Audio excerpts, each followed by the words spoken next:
Welcome to Liberty Lockdown. Please scan your barcode. Your liberty ain't gone, but yeah, it's on hold. Where did it come from and where did it go?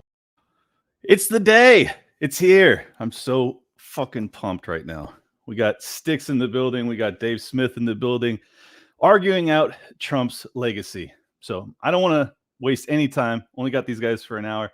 So let's start with thanking our sponsors before we get started. Solar Power Lifestyles is a veteran-owned, family-oriented solar power harnessing company. They believe in the power of a family-first customer service experience and, of course, the power of the sun. Their mission statement is simple: to help others in their pursuit of happiness. That's it, plain and simple. Whether it be driving across the country, living the van life, camping in the mountains, or living off the grid, helping people live their best life is how they live theirs. They are offering free shipping on all their products, and they have a 30-day price match guarantee. When you spend $100, they also donate $10 to charity of your choice on your behalf. Chad is the owner, and he is a veteran of the United States Marine Corps. He's a hardcore libertarian who wants the government to leave him alone. I like it. We have some links down below. If you are interested in going solar, this is your way to do so. Go to solarpowerlifestyle.com. Again, that's solarpowerlifestyle.com. On there, they'll have a quiz on any ways that solar might be right for your lifestyle. Again, solarpowerlifestyle.com. And if you're the type that likes political debates, God, am I that type, and you want to get involved in politics, make sure that you consider what, in my opinion, is the best organization for getting liberty-minded candidates elected. So today I want to tell you about an opportunity to jump headfirst in the liberty movement and make a real impact. Young Americans for Liberty is currently recruiting campaign staff to help elect pro-liberty candidates across the country. These hardcore candidates are dedicated to fighting for gun rights, keeping our troops home, school choice, criminal justice reform, ending the senseless spending, and many other hardcore liberty policies. Their work speaks for itself. These are the guys that passed constitutional carry in Indiana, Texas, and Alabama, fought the lockdowns every step of the way, and have done a whole lot more. If you want to be a part of the fight and actually make an impact in our insane political climate in 2022, you can join one of these campaigns from now through November 8th, just a month from now, or excuse me, 2 months from now. So make sure you get on it. Gas is covered, housing is fully provided, and you will also be compensated with $2,800 a month for your work on the campaign trail, plus a $500 campaign completion bonus and travel stipends for those who start before August 30th. Oops, already missed that one. Sorry. Go to yaliberty.org/lockdown to make real change in the country today. Again, that's yaliberty.org/lockdown. Let's make liberty win. Both those can be found in the description for this episode. Ladies and gentlemen, without further ado, in this corner, the host of Part of the Problem, one of the greatest living Americans, if not the greatest. Ron Paul's still with us, so I can't give him that title. Mr. Dave Smith. Welcome. Hello, sir. Thanks for having me. And his challenger, the Dave Grohl of political analysis. A brilliant man. I love this guy. Styx, welcome in, sir. Hello, hello. Thank you for having me. Okay. God, there's a lot of people watching right now. Holy shit. You guys are a real draw. My goodness. All right. So let's get into it. This is on Trump's legacy. I think that your bona fides and neither of you suffering TDS of either ilk. Neither of you think he's the savior. Neither of you think he's the devil. Let's go with opening statements. Let's go with Styx. I gave Dave the best introduction. So let's give Styx the opening. Yes, I would say Trump's legacy ultimately is one that is a mixed bag, as we've seen with literally every U.S. president. There were plenty of things that he did or didn't do, in some cases, big tech censorship, that I disagreed with him on. Overall, though, the preponderance of the Trump presidency, certainly compared to what we had before, certainly compared to what we have now, is inarguably better. That's number one. And secondly, we have quite a few accomplishments from the Trump presidency that I admire, that I support. And I think that we haven't seen a president that was that coherent in his policies in general, both foreign and domestic, since the first term of Ronald Reagan. That is that I have never labeled him a perfect president, not the God Emperor, not going to crush all the globalists effortlessly with his flaming fists or anything like that, but did a good job. It was acceptable enough that I definitely would support him if he ran in 2024, and I suspect that he will attempt to do so. And I can't really see many other people that can hold a candle to him. While I would like Rand Paul, him being perhaps the one that I would like the most. I think he sits it out if Trump does get in. I'm perfectly comfortable with Trump 2024. I would definitely be behind it. Thank you, Styx. Dave. Yeah, well, okay, so I would say look, if your standard for talking about Trump's legacy is it wasn't as bad as Dick Cheney being president for 4 years, or it wasn't as bad as Barack Obama being president for 4 years, I suppose there's a point there. I would just argue that perhaps our standards should be a little bit higher than the people who ruined the 21st century and destroyed the most powerful nation in the history of the world.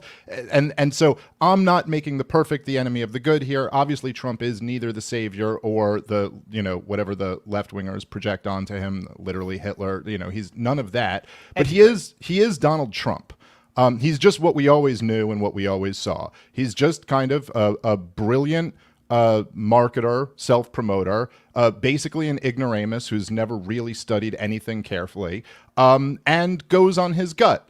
And the legacy of Donald Trump, I mean, I suppose I could kind of Lysander Spooner this. May he be one thing or another. He either helped to get us to the point that we're at today, or he was useless in preventing us from getting here. Either way, he's unfit to be supported in 2024 if he were to run again, which he quite possibly will.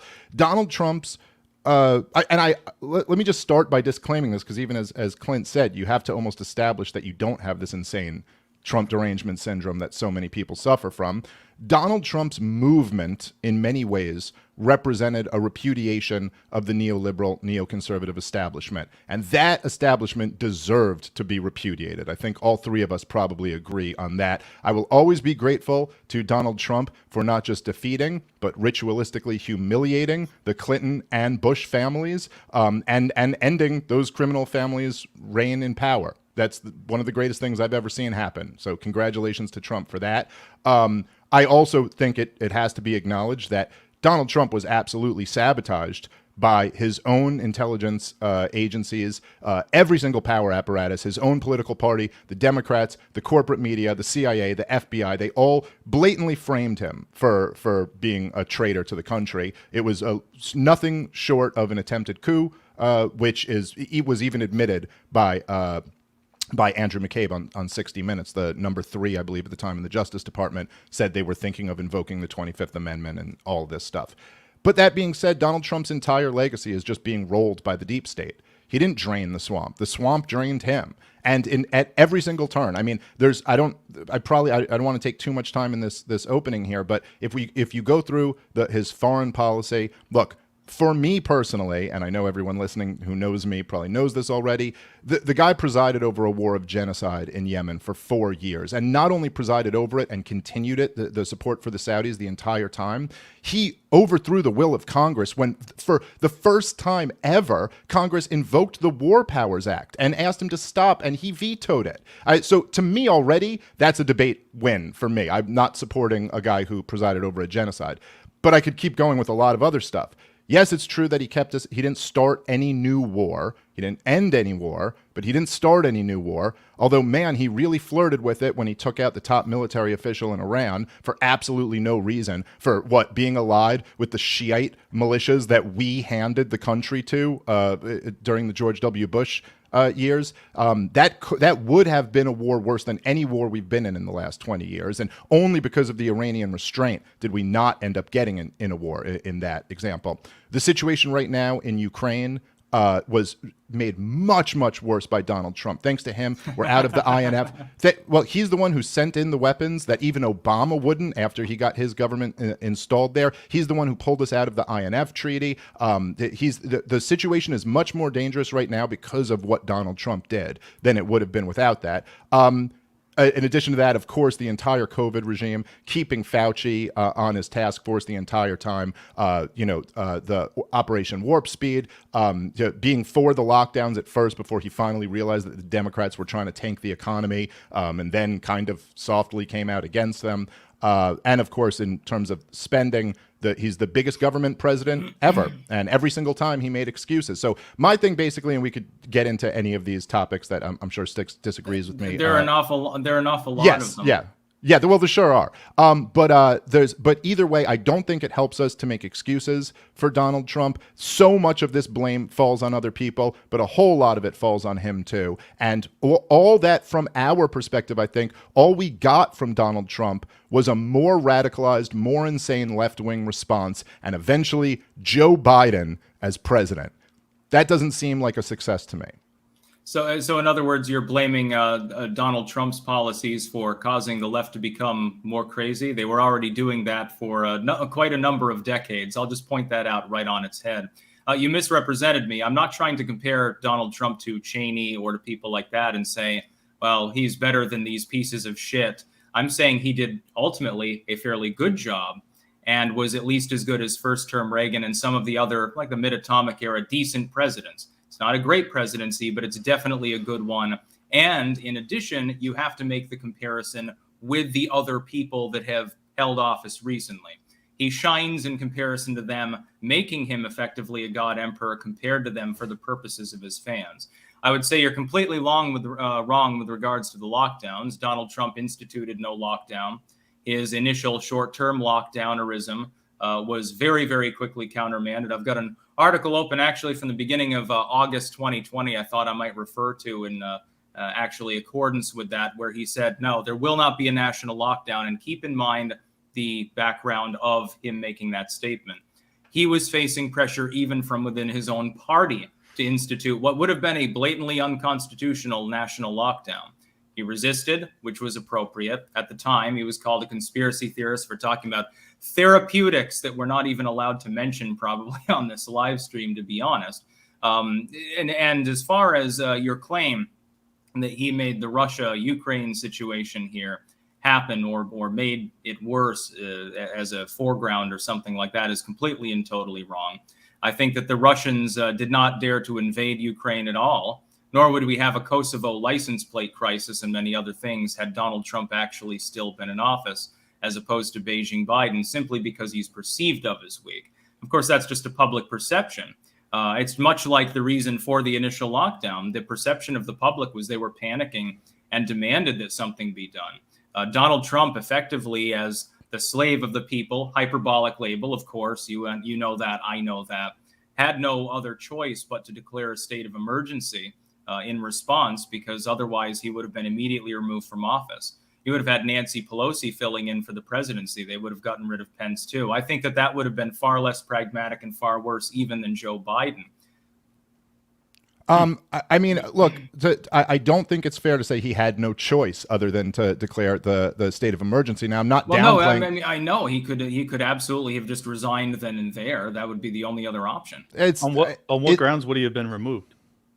If he had not reacted to coronavirus the way that people were pressuring him to react, including a vast supermajority of the population, but we're in the minority because I'm assuming that all of us realized at the time, hey, this is a knee-jerk reaction.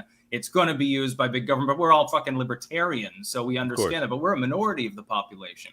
The liberals and the conservatives, for the most part, would have gone absolutely ape had he not done anything. If he had come out on TV in, let's say, May or June there, 2020, he says, look, the virus is basically the flu. Don't worry about it too much. I'm sorry your grandma died. Bye-bye. He would have been removed from office for dereliction of duty. I mean, it's possible. And it would have been, it's absolutely certain. I guarantee it. Look at what's happening with the Mar-a-Lago raid, Russiagate, and everything else under the sun. Do you not think they would have used that?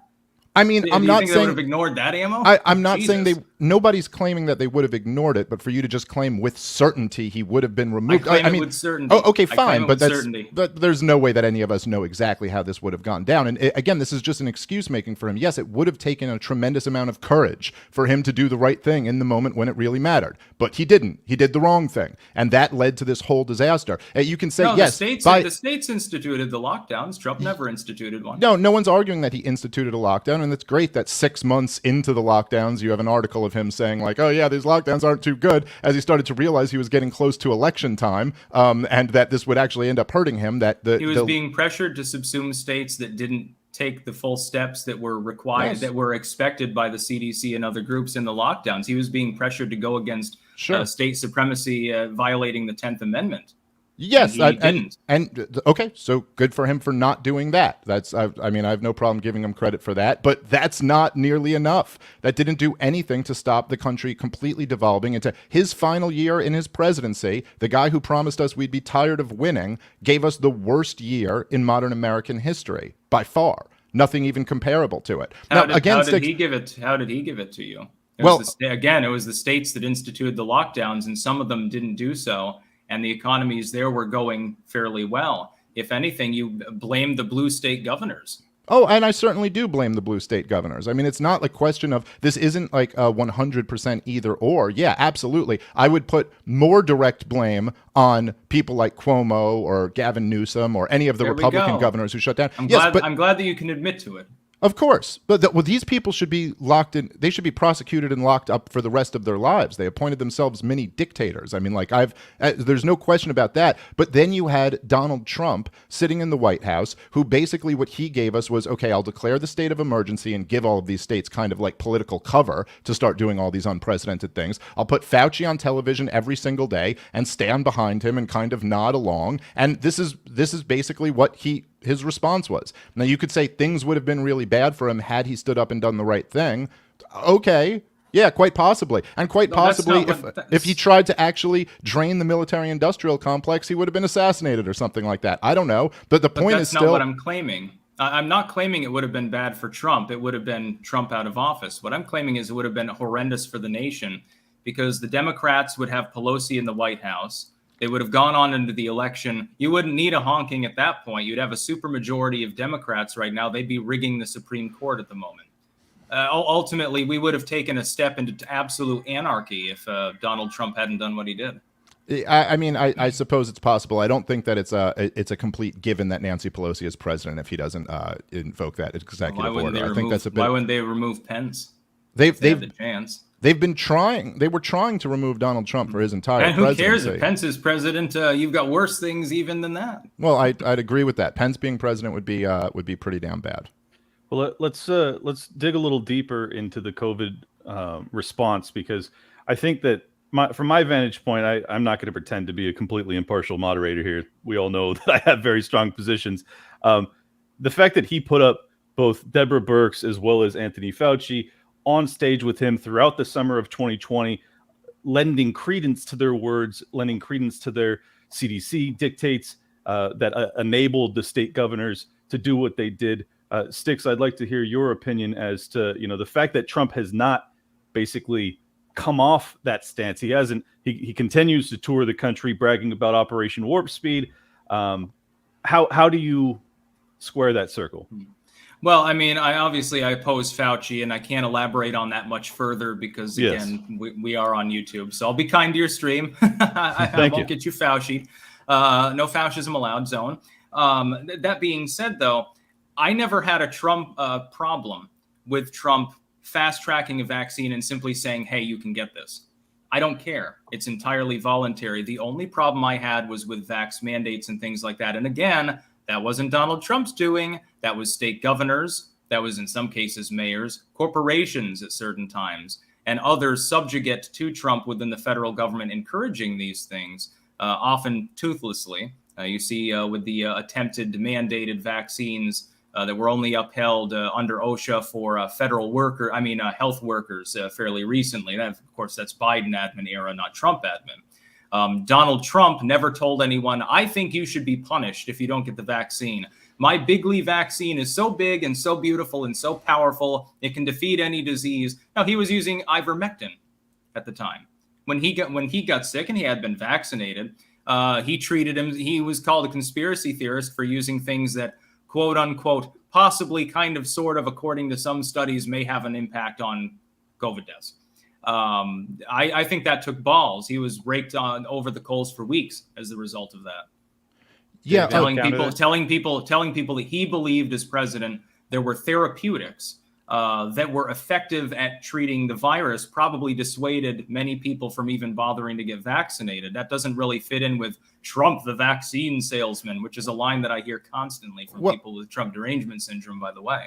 Well, I mean, look, you just have to kind of be fair about these things, and you can almost run the counterfactual in your mind. So, like, yeah, it's true that, like, Donald Trump did, right, like, he did kind of promote some of the better treatments to COVID. But if we're going to give him credit for that, encouraging other people to maybe not get the vaccine. And wouldn't we also have to say that the fact that he bragged so much about the vaccine might have an influence on some of his rabid supporters to be encouraged to take it? Also, I know. Well, I'll give ground on this one. Absolutely, you encourage people to take the vaccine, but why do I care? He never tried to force them. No, he simply said, "Look, the Pfizer has made a vaccine. You should get it." Okay. I mean, I don't care. Okay, fine, fair enough on that. Again, with the counterfactual. Just imagine, instead of putting Fauci up on television every single day and letting him be the voice of authority to the nation, what if he had just pointed out that Fauci is really completely conflicted, as a complete incentive problem here. There's a conflict of interest. I'm going to highlight some of these other epidemiologists and virologists who were blowing the whistle on this thing the whole time. If he had just known enough and just had enough conviction and courage, he could have had a huge impact on what the national conversation on this was, rather than allowing everyone to just go down the medical industrial complex's standard talking points. And, it's true. He didn't mandate the vaccine himself. That OSHA thing that Biden, and it was his Supreme Court that struck it, 95% of it down. So I could give Trump some credit for that. Yeah, you got to give him credit for the SCOTUS decisions we've seen lately. Well, no, I agree. I agree with all of that, right? So I'm willing to give him credit for that. But I'll tell you, the mandated vaccines was only 50% of what the real problem with the vaccine regime was. And the other 50% was that these big pharma companies, the FDA, and all of the employers were completely shielded from liability. If they didn't have that, there's no way that the regime of the vaccine regime would have been able to do what it did. If companies could be on the hook for forcing their employees to get this vaccine, if there are problems, the FDA could be sued. And that was done by Donald Trump. He's the one who gave them all blanket immunity in Operation Warp Speed. So he did, again, he was unable to prevent this regime from rising up. I certainly agree that Biden and a lot of the rest of them have a lot of blame for it, but he's not without his fair share. Well, I mean, if you're preaching to the choir, if you want to rant against the pharmaceutical companies, I think we could probably spend 2 hours just chuckling about them and we would never actually disagree. But let me remind you of a situation in which Trump was deliberately misled with regards to intel, specifically with regards to Syria. Mm-hmm. For several years, the Syrian envoy underreported troop totals to Donald Trump, lying flat out to him. This is the Syrian envoy that's been hired by the administration, telling him, yeah, we followed your guidelines and drawn down the number of troops in Syria to de-escalate the situation. And it turned out it was far higher. If a Syrian envoy can make the unilateral decision from their middle management-esque bureaucratic level to mislead the commander-in-chief of the United States and has faced no repercussions that I know of beyond that as well, simply being questioned briefly, and that's all that's happened. I don't even hear Republicans talking about it. Why would I think that Donald Trump couldn't be misled on medical knowledge? He's not a doctor. I mean, the only thing that Trump could have done is say, hey, Rand Paul, you're a physician, right? You get to the bottom of this. I want you reporting to me directly. And he should have. Why couldn't he do that? Absolutely. It would have been a great idea. But Donald Trump is a businessman. He's not a physician. You're expecting, like a lot of people, the impossible of the chief executive. He was probably being misled the entire time by the medical establishment there. So there's so much really interesting like that you just said there. And it's, as I kind of suspected coming into this, I think we have a lot of areas of agreement with this stuff. Yeah. It's just that I'm refusing to give Donald Trump this excuse that he's not a doctor. I mean, how could I expect him to know as much as me, a shit-talking comedian podcaster knew at the time? I don't know. Yeah, that's the job, dude. Get Rand Paul. Get someone who's not in bed with this crony establishment to get to the bottom of it. He could have, this so easily could have happened. And look, to the Syria point that you made, you're absolutely right. And what's so shocking about it is that they were writing articles about this. Look, we misled the commander-in-chief about the number of troops when he wanted to pull them out. But you know what? Donald Trump came in running on so correctly that we're going to get out of Syria. We have no business there. We have no interest in regime change. And to his enormous credit, in 2017, he ended the CIA program of arming the anti-Assad rebels. But you know what happened when he said he wanted to pull out of Syria? He got rolled by the deep state. He got rolled by them. He fell for all the bullshit on the gas attacks. Then he ended up bombing Syria. Then when he finally put his foot down and said we're leaving, Mattis, his defense secretary, resigned over it because Donald Trump had never even made sure that he picked a defense secretary who would be willing to execute his plans. He's Trump, so he just thought Mattis looked good in a jacket and had a badass nickname, so he'd be his defense secretary. I can explain the Mattis deal. And then just the final line, and then after Mattis resigned, Trump backed down and didn't pull out of Syria. So, the idea that look, even in his lame duck session, when he finally brought the best person in, he brought in Colonel Douglas McGregor, and Douglas McGregor wrote up the order to remove all of the troops from Afghanistan and Syria and other parts of Africa, and Trump signed it. And then the next day, he removed it. He revoked it. It was like the last guy in the room with him, just kind of to your point. He wasn't an expert in any of this. Not only not an expert, he hadn't ever read a book on any of these things. And so the last guy in the room with him was always able to persuade him that, no, actually, we need to stay there. No, actually, this is for the right reason. And he always backed down. I think so. In other words, he's a politician and a businessman. He should have been perfect on all of these things. Why didn't he do more? I'm not saying he should have been perfect. That's a straw man. No, that's a straw man. By the way, you're kind of propping up my point. Okay, he was being misled by people, and that was sort of the point that I was making with regards to what we were talking about, which was the vaccination and lockdownerism and so forth. Yeah, I agree. I agree with your point. So it's not Trump's fault. No, it's still his fault to some degree if he's letting himself be misled. That's the job. But you only have so many things you can do in a day, so many things you can focus on, and so many skills and skill stacks that you can possibly have. Do you think you would have done better in the situation? I hazard a guess, probably not. Maybe you do better on lockdowns. You say, no, we're not going to do that. Fuck you. And if you don't end up getting forced to resign the next day, maybe you screw up in some other measure. Maybe the economy tanks. Maybe crime rises. Maybe there's some major diplomatic crisis overseas and you throw up your hands and say, yeah, fuck it. And then all of a sudden a major ally gets nuked or something. It happened to me. It would happen to anyone. Yeah, I mean, it could, with the exception of the nuke. The rest of that all did happen under Donald Trump. I just don't understand why we're so committed to making excuses for this guy. I'm not saying he wasn't perfect. I'm saying he was awful. He was awful on all of these things. I would like better than that. There's just no excuse for it. Yes, okay, he was being lied to by everybody, but anyone with any amount of sense would have known that, of course, the people in the military-industrial complex are going to be lying to you about why we need to continue this gravy train going. Of course, the people who represent the big pharmaceutical companies are going to be lying to you about how we need this product from the big pharmaceutical companies. It was his job to bring in outsiders, and he didn't. This is the biggest problem of why he didn't drain the swamp. He appointed people like Bolton and Pompeo and Barr and Wray at the FBI. All these guys. Bolton was meant to intimidate other countries, in my opinion. Bolton was caving to Sheldon Adelson. That's why Bolton was the national. Excuse me. What was his title? What's the title again? I'm blanking. Yeah. That's why he got in there. And the idea that he was meant to intimidate other nations, like, okay, well, he ended up tanking Trump's peace negotiations with North Korea, which was actually, I give Trump a lot of credit for the attempt. And then he ended up resigning and trashing the president anyway. Let me just say he had bad dreams about all the peace breaking out. I think that was the problem. Yeah, something like that. Well, let me just say real quick. I think that's the primary position of the president as the executive, is to make sure that he has confidants around him, that, as Styx said, you do not have an expertise in every arena. No one's expecting him to, but he should be held responsible for not having people around him that could vet this information that he's receiving. And if he's putting these people as his confidants, why should he not be held to account for that? Well, again, Donald Trump can only do so much good. I don't think that you're going to hear about all of the people that continued to work with the administration that didn't tank anything.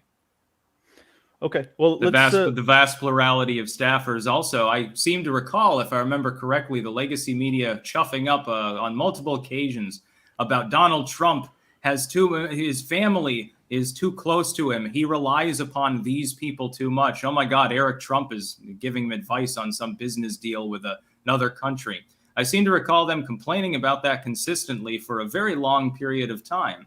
Well, obviously, if you go in there trying to break all the toys, there's going to be an attempt to sabotage what you're doing, and that in some cases happen.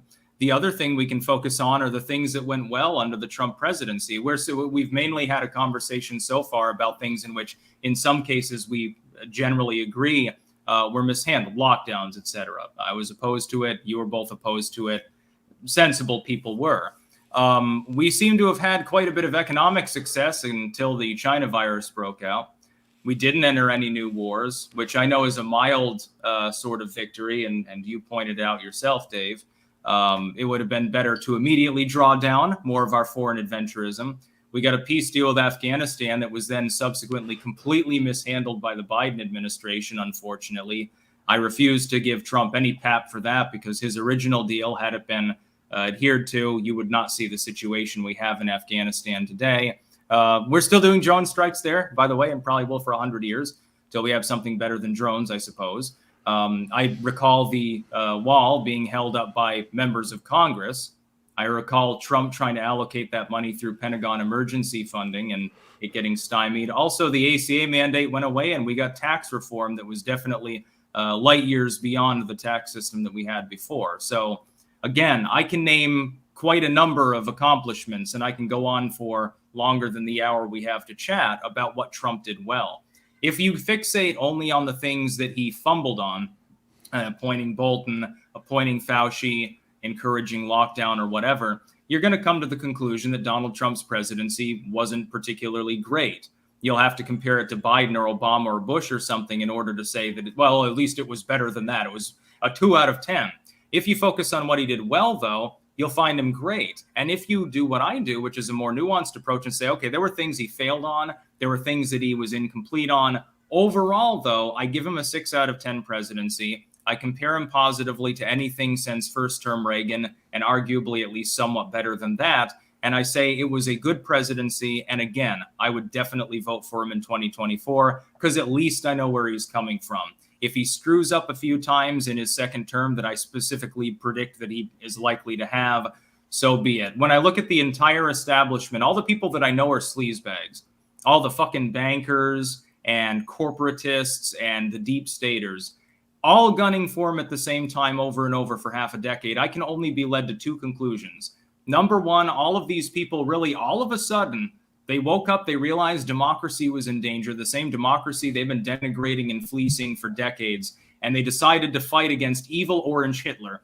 Or he's not evil Orange Hitler, he genuinely has at least made an attempt to crack their system apart and get rid of globalism to one degree or another, and they're all still terrible. They're still terrible, corrupt people. Well, I want their enemy in office, absolutely.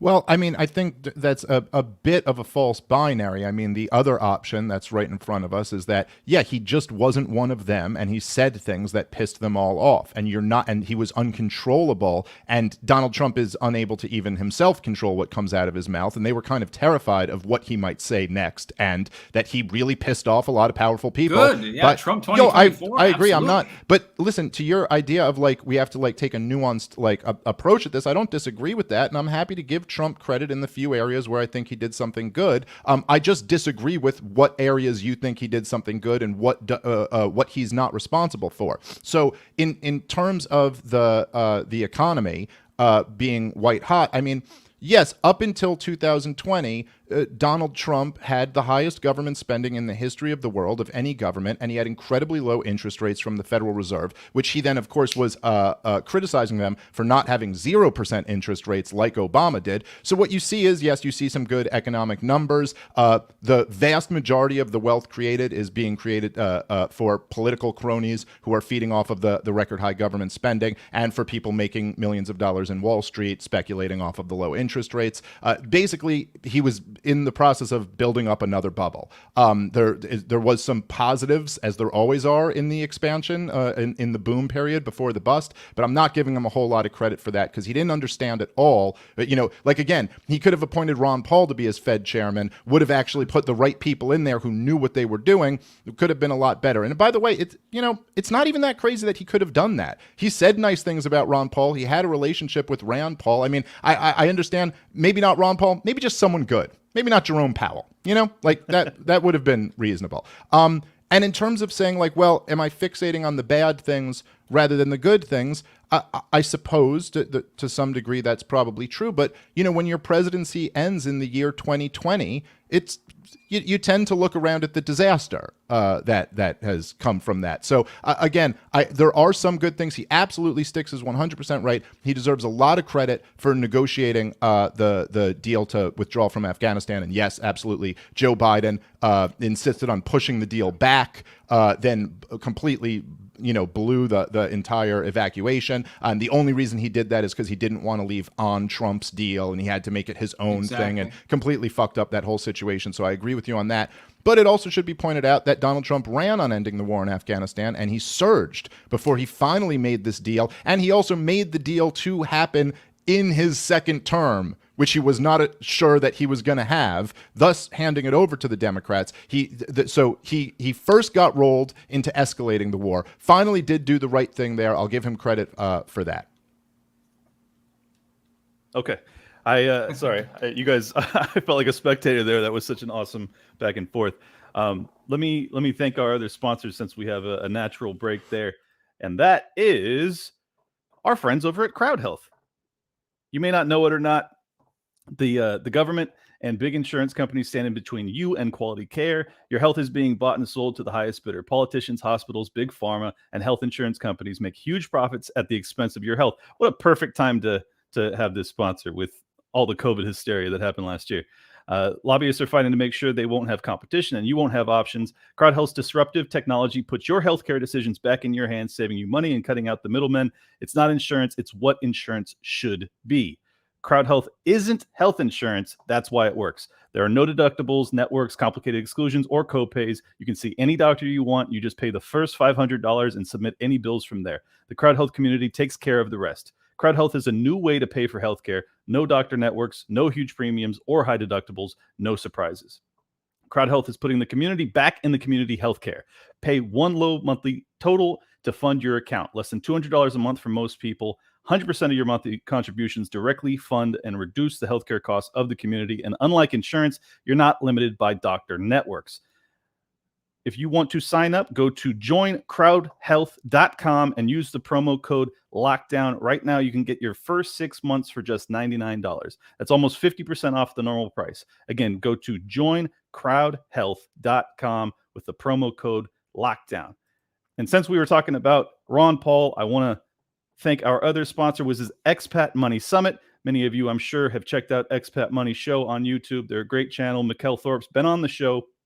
They have an upcoming online multi-day seminar with over 30 experts that are focused on moving your life, business, and wealth offshore. It's free to attend, will cost you absolutely nothing. Go to expatmoneysummit.com. Reclaim your freedom from chaos and uncertainty. Topics will include how to secure your own Plan B safe haven, how to use foreign currencies, offshore banking, and decentralized finance to safeguard your money, how to legally reduce your tax burden legally, how and where to safely store gold, silver, and other precious metals. You'll also learn about a libertarian island haven, private cities, communities on the ocean, and food and energy independent towns in Latin America. And as I said, one of the most recent additions to the lineup is the great Ron Paul. Register now for free over at expatmoneysummit.com. This is your way to fight back against what is happening in the world. Stand up, protect yourself, and find out how to secure your new life abroad. Again, register for free over at expatmoneysummit.com. And we're back with Dave and Styx. I wanted to ask you guys about the economic situation that we're in today, because I think that the COVID response, as obviously there's serious differences of opinion as to how much culpability Trump bears for the COVID response as well as the lockdowns. I think what he should be held to account for is the fact that he both did not veto as well as praised the biggest bailout package in history. We all know that the money supply went up by $6 trillion over his last year in office. I think it's the largest in history. I'm curious as to what culpability he holds for the COVID response, as well as the increase in money supply, as well as giving lip service to reducing the Fed funds rate. I'd say a lot. To go further than that, it's not only that he wasn't pushed or had his arm twisted into these spending packages. He bragged about them being the biggest in history and demonized people like Thomas Massie, who simply said, "Let's go through this and see what's in this bill before we sign on to this." And he got the full wrath of Trump. So not only was Trump not doing the right thing, he was sending his people to go, you know what I mean? Like demonize anyone who dared to question this. Yeah, look, there's no question that this is a huge part of the reason why our economy is in such bad shape today. Turns out if you lock down the economy and just print trillions of dollars and spend more than any government in human history has ended up spending, it has some negative consequences associated with it. One of it is really risking the destruction of our currency. So, I mean, again, I think that probably me and Styx generally agree that the big spending and the printing of trillions of dollars had negative outcomes. And to the question of who is responsible for it, well, there's a whole lot to go around here. Obviously, the Fed has the ultimate responsibility on the money printing, and obviously all of Congress also is responsible for these corporate giveaways, and obviously the blue and red Democrat and Republican governors who lock down have a responsibility. But of course, the President of the United States, who goes along with all of this stuff, bears a lot of it as well. Styx, what do you think? I would say that if there were any way to cast off the current inflationary crisis as being predominantly Donald Trump's fault instead of predominantly Joe Biden's and the Fed's fiscal policies since then, wouldn't we expect to see a bunch of midterm campaign ads elucidating that basic point? The fact is this: Donald Trump's funny money spending due to the lockdowns was problematic. There shouldn't have been any lockdowns anyway to force such a stimulation of the economy. I suppose it's basically pick your poison, because the alternative is that the economy, at least temporarily, would have collapsed even further into disrepair. However, I did oppose Trump's bailouts, and I would like to point that out because Anomaly pretended that I didn't for some odd reason, and I'm not exactly sure why. Yes, that is to be opposed, because the lockdowns that caused that to be an option never should have happened in the first place. Again, not directly Trump's fault, directly the fault of multiple state governments. What I would say is that if we look at the multiple handouts that Biden has engineered, infrastructure bill, effectively Green New Deal now, although it hasn't fully passed yet. Now we're looking at hundreds of billions more, possibly trillions for the student loan debacle. I think that the economy is suffering more because of Bidenomics than because of anything that Trump did, or even that the governors did during Trump's term. Of course, some of those lockdowns extended throughout the subsequent year, more or less. Biden, by the way, was actually on board with them. I think he should get some culpability for that. The other thing is that under Donald Trump, because of his specific persona, and this has nothing to do with his policies, it only has to do with public perception. Because of his persona as the billionaire businessman, the big Don, gold-plated everything, gold-plated toilet, gold-plated turd, people had higher consumer and business confidence. And so the economy was fundamentally strengthened. Also, you had a massive deregulation spur on when Donald Trump was president. I think it was, what did he command? It had to be 5 regulations had to be cut for every new regulation that was penned, and that seems to have been a thing for multiple years. You strengthened the and the energy industry comes to mind as well. You strengthen the underpinnings of the economy. Temporarily, it was capable of weathering, therefore, the added inflation and the problems of lockdownerism. We probably would have fallen into a depression if that strengthening hadn't happened. We've seen the decoupling of economic policy from the concept of strengthening it under Joe Biden. One of his first acts, of course, getting in there, attacking the energy industry. He hasn't stopped since. Trump never did these things. I think that the systemic strength that he added to the economy helped to compensate for things when they got bad under COVID. It didn't go far enough, but it did prevent us from at least falling into a depression. But to be clear, long story short, yes, it was wrong for him to print all of that money up, and he shares partial blame for it. That being said, it was prefaced upon lockdown-related injury to the economy, which was not Trump's fault. So I certainly will agree and give credit to Donald Trump. There was actually really meaningful deregulation in the energy sector early in his presidency. And the whole thing about having the law, I think, was you have to remove 3 regulations before you add 1 or whatever. That's kind of just like for show, because that's one regulation can be so much more overbearing than 3 that weren't even being enforced that you remove. But there was some meaningful deregulation there. But again, when something like this comes up that Donald Trump did good, and by the way, all presidents have like some things that they did good, so when this comes up, I don't go, well, no, Trump doesn't get credit for that because that was really at the energy department, and so that was other officials who he appointed, and right? I just kind of give him credit because, okay, he was the president overseeing this, and that happened. But the same has to be true then for all of the bad things that he did. There has to be one standard either way across the board. Where the standard is whether it was actually his policy, whether it was actually him causing something to happen. Like with Trump, you can't give him any pap for the lockdowns because he never instituted any lockdowns. But if you look at energy deregulation, he was directly involved.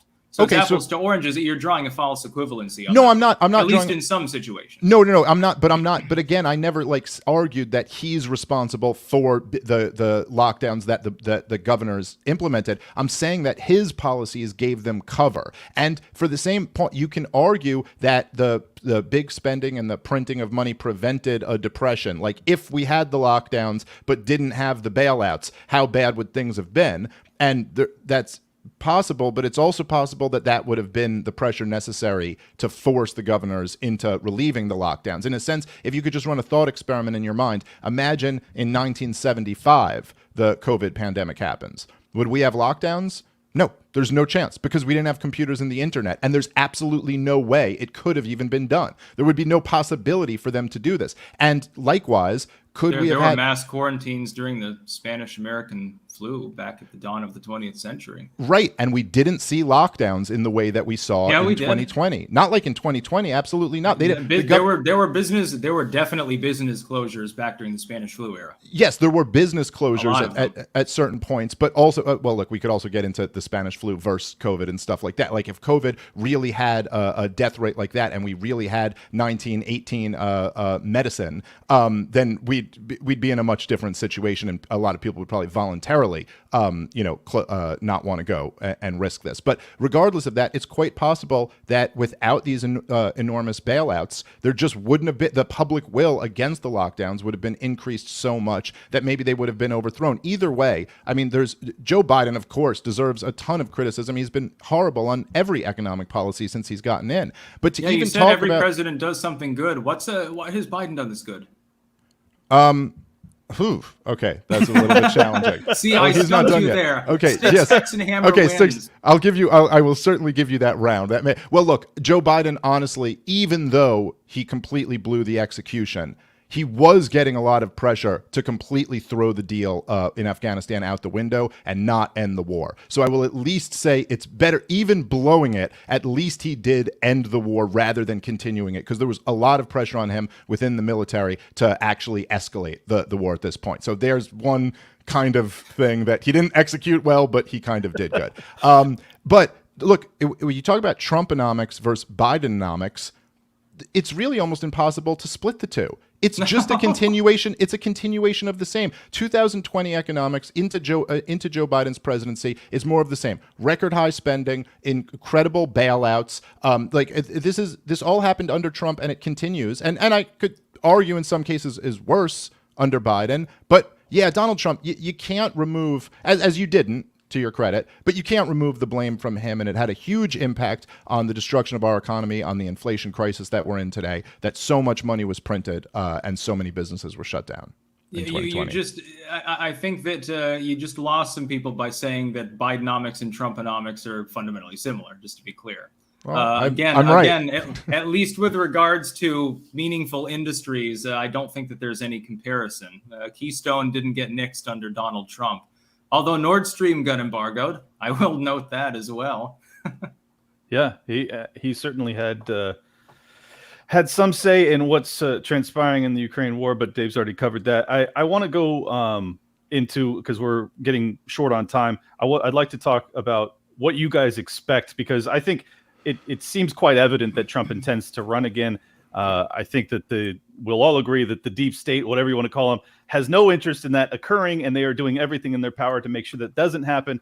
I think the big question is, what can we expect from a Trump presidency, assuming that's allowed to happen, which I think we're all skeptical of.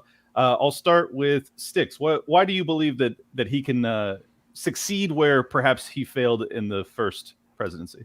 Firstly, because now he has experience. He had never had political experience prior, and expecting him, therefore, to make perfect decisions with regards to who he puts around him, advisors, staff, etc., doesn't make a whole lot of sense. Now he understands, I think, a little bit better how it will be after his first round. And secondly, I think one thing that we need to understand about Trump, and I've said this now since before he even won the primaries in 2015, Trump is a blind egotist. He's in this for the power. He's only got one more thing he can accomplish in his life. He's been rich, he's been famous, he's been president, but he hasn't been a second-term president, which is why I think that he'll run and work extremely hard to get it. But he doesn't want to be a failed president. He will pull out every stop, in my opinion, to try to shore things up as much as possible. And my hope, and the real underpinning of a really successful second term for Trump, would be go all in against censorship. I think we all agree on that. And get a bunch of independent individuals, people who are completely without politics, on board, at least as unofficial advisors. I think the three of us could probably advise Donald Trump better than most of the people that he picked in his first term. I give an extremely high chance he runs and a fairly high chance that he wins re-election, because there's nothing that the American people would like better than a Grover Cleveland comeback kid style story. It's just like fucking pure Americana. I think that people would enjoy it, and I certainly would, not only for my own personal reasons, but my taxes. Yeah, it would enjoy a second round of Trump tax cuts. Just saying. Yeah, well, okay, yeah, I also would like lower taxes. I think it's really hard for me to make predictions about this here because there's just so many factors that are kind of up in the air right now. So I just can't even imagine Joe Biden running again, although all signs seem to indicate that he is. But physically, I can't imagine that he will not. He's deteriorating by the day. And then Kamala Harris running for president, I can't imagine that. But I also can't imagine how the Democrats can possibly throw her under the bus because it is her turn and first black woman, all this stuff. How would they even sell this? So there's a lot of questions up in the air about who even the Democratic nominee would be. There's also a ton of questions up in the air about how committed this Justice Department is to railroading Donald Trump. I mean, if they went this far as to raid the home of a former president off what seems to be nothing so far. Look, there are so many goddamn laws on the books that every former president has violated something that they can get him on. In terms of mishandling classified information, you could prosecute and convict any former president that you wanted to. They get him in front of an Obama-appointed judge in a court in Washington, D.C., where 96% of the people literally think he's the devil. It's not beyond the realm of possibility to me that they actually end up, prosecuting this guy. This is what they've wanted to do since 2016. So maybe even before. So I don't know. There's a lot up in the air in terms of what could we expect. Say Donald Trump were to run and were to win, certainly not outside the realm of possibility. Can we expect him to really be good this time and to not be terrible in all the ways that I've kind of laid out over this hour? I don't know. Maybe it would start if we ever heard him say the right thing. If he ever came out once and went, my real mistake is that I appointed all of these swamp creatures, but the next time I'm in there, I'm not going to appoint any of these guys. The next time I'm in there, I'm going to work to abolish the FBI or greatly reduce its power because it's just too out of control. The next time he has alluded to that, actually. Well, okay. I mean, I'd like to hear him actually say that and run on it. Okay, maybe things like this, maybe at least would be an indication. The truth is that historically presidents have always been much worse in their second terms than they are in their first terms. I don't really see a lot of reason to believe that that this time he will really drain the swamp when he gets in there. Obviously, I think what me and Styx, and I think probably almost everyone listening here would have to agree on, is that the swamp wasn't drained. Now, whether that's Donald Trump's fault or not, DC is swampier than it's ever been. Do I really have high hopes that this next time he gets in there, that he's going to effectively drain the swamp? I just don't see any reason to believe it would happen. Okay, well, let's. Let me remind everybody that's listening. We got like 3,000 people that have watched so far live. I'm sure tens of thousands will watch after this. Please hit subscribe, hit like, leave a comment, help with the algos. Make sure I have links for both these guys' channels in the description, so you guys can go over there and subscribe to their shows. They're both phenomenal. Let's go with some closing commentary. Styx, you can go first. Yeah, I would just say in closing, first and foremost to Dave, this has been a really good debate. I applaud you. It hasn't gotten dirty or anything like that, which can happen in debates. And I think that you're a great content creator. I like your stuff. I like the cut of your jib. I would say, however, I do disagree with you still on Trump. You have not convinced me that Orange Man shouldn't be reelected. I think my closing, if I could give one reason to reelect Trump, just imagine the outcry and the reaction from literally everyone that we probably all three of us fucking hate. The neocons, the neolibs, the leftoids, the entire plethora of them will have the greatest mental breakdown of all of human history. We need that. As Sargon has said, it must be Trump.